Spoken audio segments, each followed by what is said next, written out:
Welcome back to the Healing Entrepreneur Podcast.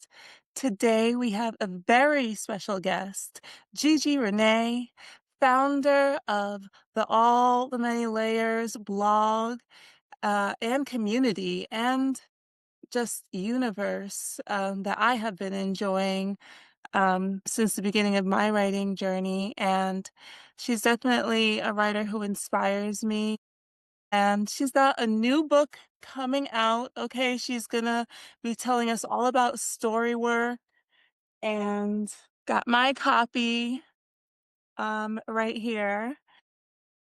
So yeah, without further ado, welcome GG Renee. Thank you so much for having me, Rowana. It's great to be here. Um, we're mutual fans because I have been a fan of your work for a very long time as well. And I guess I would describe myself as a writer first, right? Writer, then became an author, a creative coach, workshop facilitator. And my mission really is to empower readers to use the power of the written word to self-discover, to explore their creativity, and just improve the quality of their lives, right? I think Yeah. writing is such a powerful tool for healing, personal growth, development. It serves all of these roles in my life, and I'm really passionate about sharing that with others. Yes, you know that you and I are on one accord and one page with that. Um, Writing is transformational, and just I feel like both of our life stories were just witnesses to the ways that writing can transform your life, because it's been, I know for me, one of, the main constants that I have had throughout my life. I've always try to write my way through any mental confusion, mental struggles, um, and just getting it on the page has always been so healing for me. Um, so, I feel like that's something that you definitely um, write about as well. I feel like that's also one of the main themes of your work.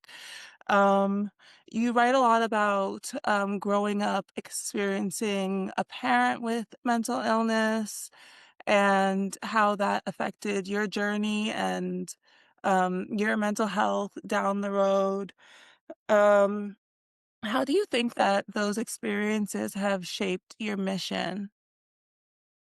I think that it took a while for me to realize that my childhood experiences were so directly impactful on the struggles that I faced as an adult. It seems like it would be obvious, but I really didn't grow up with a lot of mental health awareness or even the understanding that the past affects the present in that way. It was more like you don't dwell on things you can't control. You don't dwell on, past things. You sort of push them to the side and you be strong and you keep going and these things won't affect you. And I kind of had that belief guiding me that if I didn't dwell on things that they wouldn't affect me. So when I started experiencing what I now know to be anxiety and depression in my adult years, particularly after I had kids,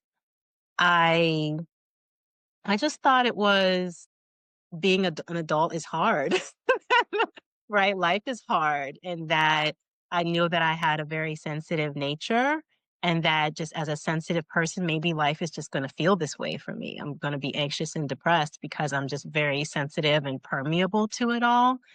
And I knew that I had this unresolved, I guess I would just say emotions about my childhood and my relationship with my mother, even my relationship with my dad. I had unresolved emotions, but I didn't see the connection for a very long time. And it wasn't until I started writing and also educating myself, right? Like for a long time, I didn't want to face it. Instead of avoiding it, which was a model behavior, right? Instead of avoiding it and not facing it, I started educating myself and I started writing about it. And that's when the light started to come on and I started to realize that I needed to face the past in order for me to become who I really could be and to move forward in a healthier way. Yes. So much of what you're uplifting is how, we frame and reframe the stories of our lives, right? So one Exactly. question I have, and of course, y'all just go get the book so that you could find out for yourself. But what does story work mean to you? Um, I mean, it kind of lends itself to just what you were talking about, like, having these past experiences, but not being able to really contextualize it for like what you're going through right now. So yeah, I'll let you uh, elaborate on what story work. Yeah.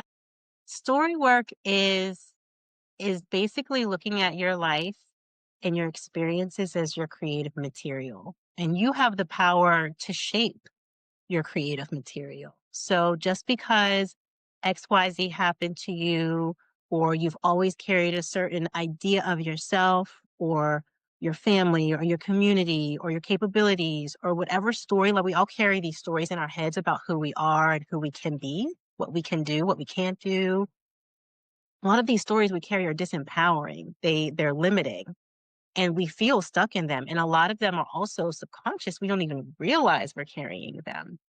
So we're carrying these stories and these narratives in our heads that we have the creative power to shape. I don't have to look at the fact that I grew up with an undiagnosed mentally ill mom as something that broke me. But for a long time I did. And it was even more dangerous because I didn't necessarily know that I was living according to that narrative for a long time. I was just kind of always internally thinking, well, since my mother had mental health issues, I'm going to have mental health issues. Since my mother had these experiences, I'm going to be affected by that and be damaged by that for the rest of my life. And I think a lot of my journey started with acknowledging that I thought that way. Story work came from the idea that we can look at our life experiences and through creative thinking, creative writing, being curious instead of having an all or nothing mindset, we can say, okay, this happened to me, this aspect of my circumstances or my life is challenging, but how else could I look at it? What else, what meaning am I making from this? Right? Like I was making this meaning that all the struggles I was having in adulthood just came from something wrong with me, something that was damaged or broken that I could do nothing about. So I had a very, from my experiences, I had this very victim mindset. And from that mindset, I made decisions. I made life choices and took certain actions and allowed myself to be treated in certain ways, all kinds of things like a ripple effect. All the things come from what we believe about ourselves. My self-worth was rather low. So Mm. all of these things amounted to me creating these patterns in my life in these storylines. And I'm like, And subconscious. why does it keep happening to me? And oh, for me. And I keep, these things just happen. And so what I want to do in the book is to empower people to realize through creative thinking, creative writing and practice, through compassion and curiosity, you can look at your life experiences differently. You can change that perspective and broaden your vision to say, well, what do I want to make these things mean? And for me, that came, what came from that was me realizing that the things that happened to me made me even more. I've always been a sensitive, I was born that way, sensitive, right? I'm a highly sensitive person, but made me more empathetic, made me more in tune with maybe other people who have had experiences that affected them so that I can speak uniquely to them and through my writing show them that they're not alone. empower people to use writing to turn their what they think maybe are weaknesses into strengths. It gave me a lot of tools that when I learned to look at it as for to look at my past as a source of wisdom, like what did I learn from all of these experiences? What gifts am I do I have that I can bring into my life? And maybe because I also have like instinctively a desire to serve and to heal and to help. Like I'm like naturally like that way, wanting to bring people into their higher selves or to make them to comfort people. And so how can I use what happened to me and find purpose in it? And right? And so that's where storywork comes from. And it really developed over time because I when I started writing, almost in tandem with me starting to write, I also started to develop my own tools and my own exercises and techniques. And I started sharing them. And it was just very intuitive. It was just kind of like, I want to share these things, right? It was just all part of my healing and growing process. And I started sharing them. And over time, like over a period of years, really just practicing sharing, being in the work, getting involved in not only writing to heal, but also just memoir writing, life story writing, and the healing benefits of that. I started to develop my own way of working with my workshop participants and clients and taking them through certain self-discovery exercises to peel back those layers. That's where the name All the Layers comes from. To peel back those layers, ask themselves questions maybe they've never asked themselves before, to question things that they always thought was like set in stone about themselves, challenge their some of their beliefs and their values and where they come from. Are they your own or were they imposed on you? Do that work. And then with that work alive and present in your mind, do some reframing of your story. So partnering that with storytelling prompts, right? Like, let's look at this part of your self-discovery that you uncovered and ask yourself, if you were to tell that story now, how would you tell it? Or, that's where sort of the memoir life story writing comes into play. And the partnership of those two things can just be really transformative. In we know that writing is transformative all on its own when you just take all the things that are in your head and you put them down on paper. But so many people in my readership would come to me and say, I feel like I'm writing myself in circles. I'm always telling myself the same stories. I'm venting, but I'm not feeling better. So I wanted to come up with tools and techniques that people can use to say, you're not just writing cathartic writing is wonderful. It feels so good to get it out of your head. But then what? Like, do you want to grow from that? Like, what do you want to get out of it? Do you want to evolve? Do you want to find a healing narrative? And I discovered that that's something that I'm really passionate about is helping people find a healing narrative, a way to find something that they can, that transformative part of writing where they can see things in a new light, or they can find a purpose to their pain or whatever it is they're writing through that gives them courage and gives them hope and all of the things that help us just keep putting one foot in front of the other in this life. So that's essentially Yes. my work, yeah. Just as you were saying, like, there's so much to excavate, like, within us, right? And sometimes it can, especially if you're someone who writes about your own, like, healing journey, it could feel like you're digging at you're at the same well again and again, right? Yeah. And you're like, "Dang, that well is getting empty." So that's what I love about, engaging with your work is that you're always like, "Have you thought about it from this angle, this angle?" Like, your monthly prompts always kind of, like, itch my brain in the best way because it's like, "Well, I didn't think about writing about that until now." So yeah, it's wonderful what you do.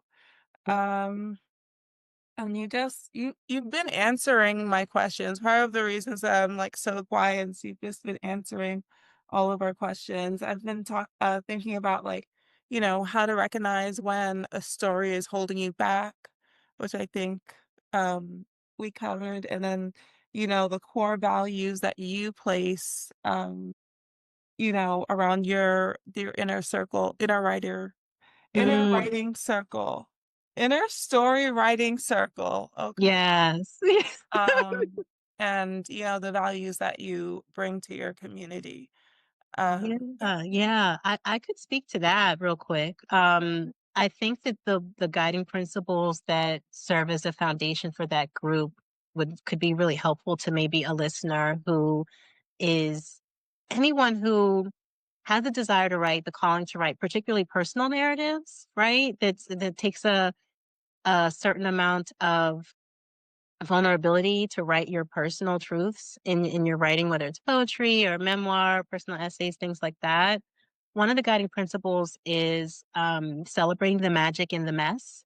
And, so often I talk about this in the book, my own obsession with having a certain appearance or image or polish or needing to be perceived a certain way. I know I had this like good girl thing that I had to, present myself with and people pleasing and all of that. So just Talk worried about about, it. you know what I mean? Like worried about how we'll be perceived, if we'll be judged and not wanting to show our mess. But when you are a writer, even when you're just a human, it's messy.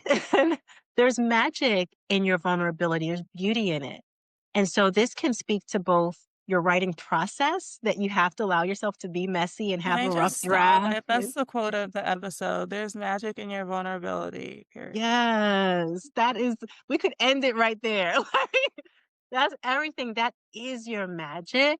So when we suppress that, we're suppressing our creativity, our natural voice, our authenticity, the thing that draws people to you. Like Rowana, you have an essence about you that is magnetic, right? Yeah, it's magnetic. And if you were try to suppress that, it would just be robotic. It would just be like, yeah, like, okay, this human being is smart and and all of that but it wouldn't be the magic in that people feel around you. And that goes for anybody, right? So when we suppress that, we're suppressing um the gift that are spiritual gifts, right? So magic in the mess, like whether you're just writing or you're just being a human being, you have to allow your quirkiness, your awkwardness, your whatever the things you're trying to hide, those things need to show. Your mistakes, all of those things are part of your magic.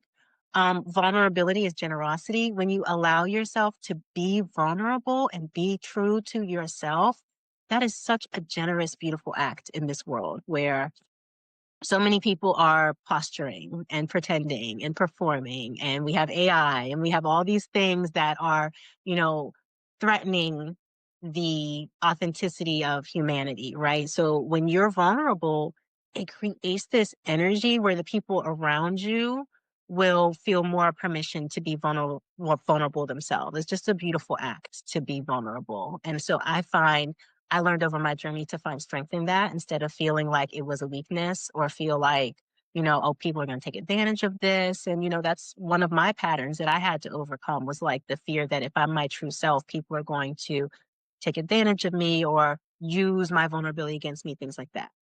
I definitely Yeah. have felt that one. And like the dynamic between the two things of like knowing that it's part of my expression and my art to share and be vulnerable, but at the same time,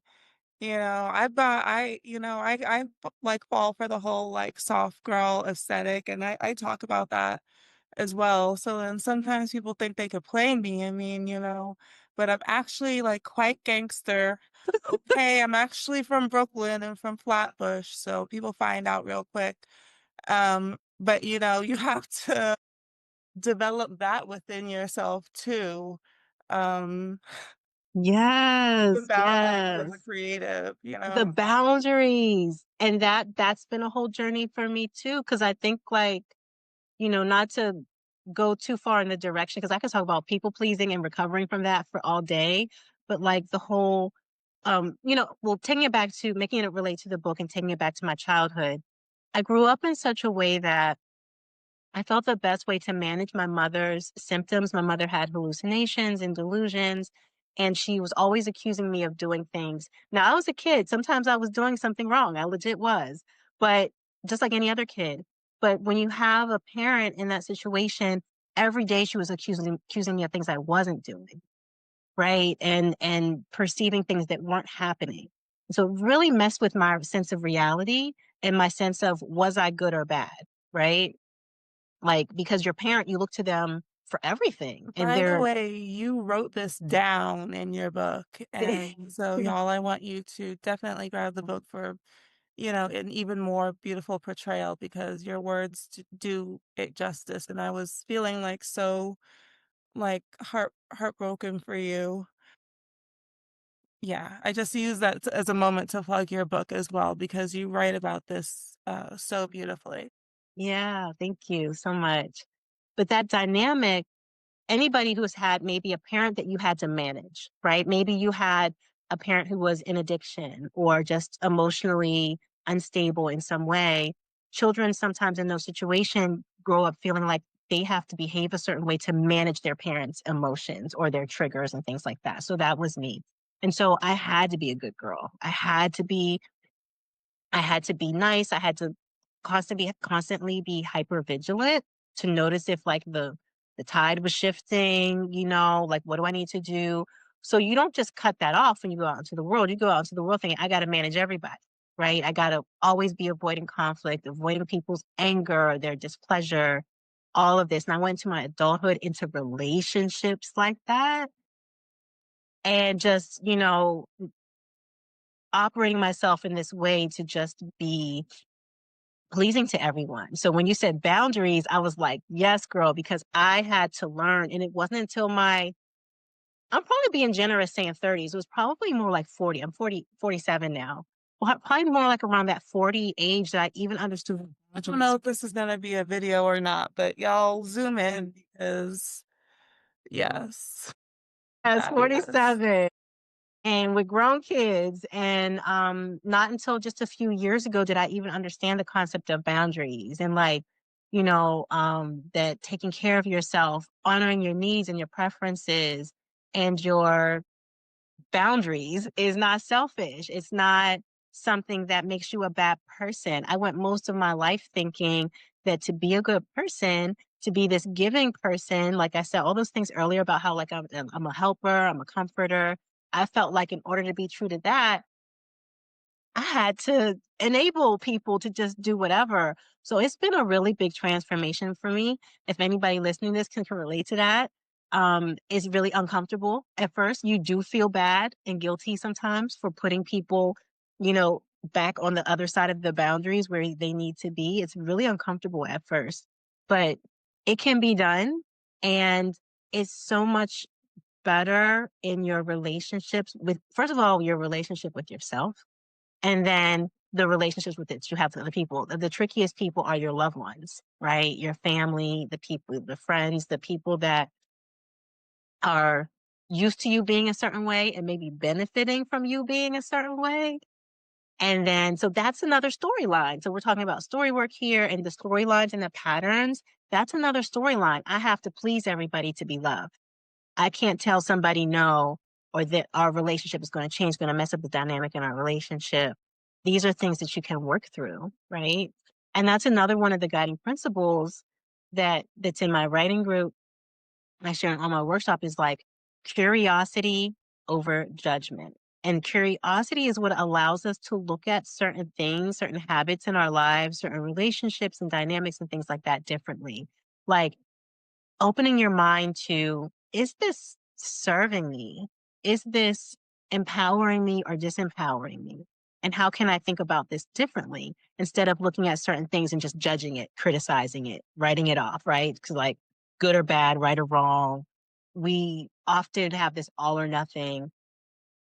Well, it's bad for me to not be there for my family when they call, period. And it's like, let's get curious about that. Right? Well, there's a little bit more nuance to that than just black or white, right? You can just define for yourself what's healthy for you so that you're not betraying yourself in order to show up for other people, even if those are your loved ones. So that's essentially, the framework that, and again, all these principles really do apply to, because the book is not just for writers, right? So it's about using writing as a tool for anyone, but all these concepts applied so beautifully to someone who is a writer and is navigating this writing practice and all of the fears and doubts and uncertainties that come up with being seen, especially when you're doing personal narrative writing, but also it applies to being a human, like and like the story of your life that you're writing by how you live. I always say that like your life is your art, right? So you might not think of yourself as a creative or an artist or a writer, but you are penning your life story by the decisions you make, the life you live, the choices you make, the people you choose to interact with, all the things you do, you're penning your story. So it applies either way. Yes. Okay. I weirdly think about that way too often, making my life art. Um, yeah, I romanticize my life. I'll be like, I'm having a matcha listening to my soundtrack, you know? Um, so what's one prompt that you would recommend to writers, like just getting started, or like an introduction prompt that someone could take away and journal with today? I think that one great one to start with is what is that burning question that life has been asking you that you have not been answering, right? And we all have that Trigger question. warning. Okay. Excuse me. Can't just be coming for people like that. I didn't know what you were gonna Coming say. right for it, like right to the heart of it. What is that question? What question has life been asking you that you have been avoiding answering? Like it could be something like, how long are you gonna stay in this job that you hate? Or how long are you gonna let this man or this woman mistreat you? Or when are you going to follow that calling that you have that you've been putting? It could be anything, but we all have those burning questions that are just kind of like, I don't got time for that. I got roles and responsibilities, and my plate is already full. I cannot address these things, the things that we push down and suppress. Just start with naming it. That's all you got to do for that first step. That first baby step is name it. Open your journal, ask yourself the question, and maybe there's several. Maybe you're making a list, right? But just name it.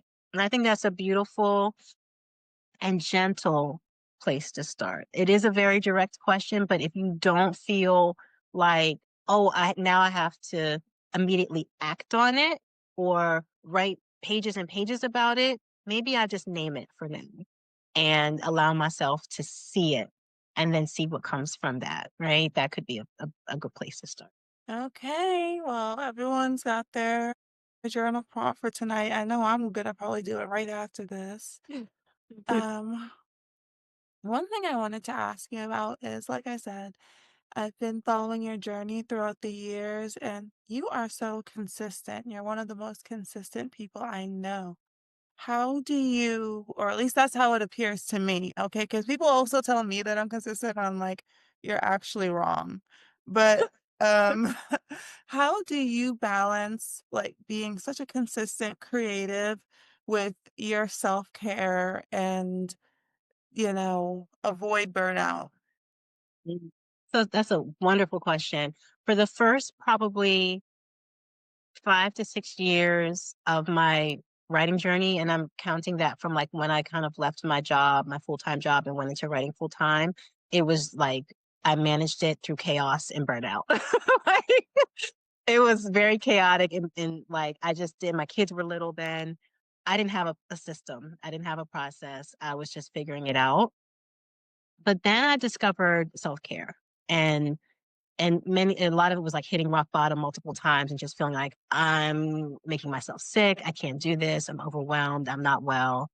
I need to approach this differently. So I really tuned into self-care and started studying that and studying the creative process, right? I really wanted to study I'm very much, and it makes sense because I'm so into storytelling and people's stories in general, I started studying the stories of other writers and creatives and what is the creative process? Like, are there steps to it?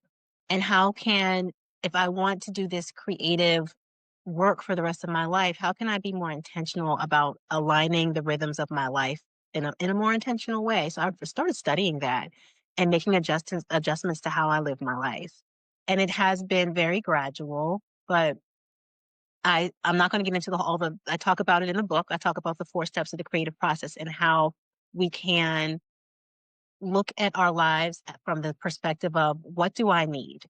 What are the key things I need? What are my authentic needs? I know that I need lots of alone time. I need lots of rest. I need lots of inspiration. I need to like consume art and pour into myself a lot. And like you said, like you romanticize your life. I'm the same way, Rowana. Like, what do I need today? I might need to watch a documentary or I need to watch a musical that just puts me in the mood, or go to a museum, or go to, what do I need to fuel my muse and my spirit? That's so, so important. And that comes with sacrifice in some ways, right? Like having and boundaries, and having to people in my life have to understand I need a certain amount of time to myself. I need things to be a certain way. I can be flexible, but I also need to have my rhythms, protected. And I Yes, and there's nothing wrong with that. And one thing I was gonna say, like, just going back to what you were saying earlier about, like, only recently learning about boundaries and things like that is I think, there has been, like, a huge cultural shift recently where I think more people are becoming more aware of it, and it took a while for it to sink in, but I think it's sinking in. yes, So, you know yeah, it's trending. you're don't, forgive your past self, Mhm. She didn't know, Yeah. she didn't I know. didn't know, and the generations before me, they didn't know. I mean, Yeah, I can look back and identify some things that I'm like, "Oh, that was self-care from my mom when she did that," or "That was self-care from," but they didn't name it that or call it that, or weren't really necessarily aware. But I think for anyone listening, to the question of being consistent, right?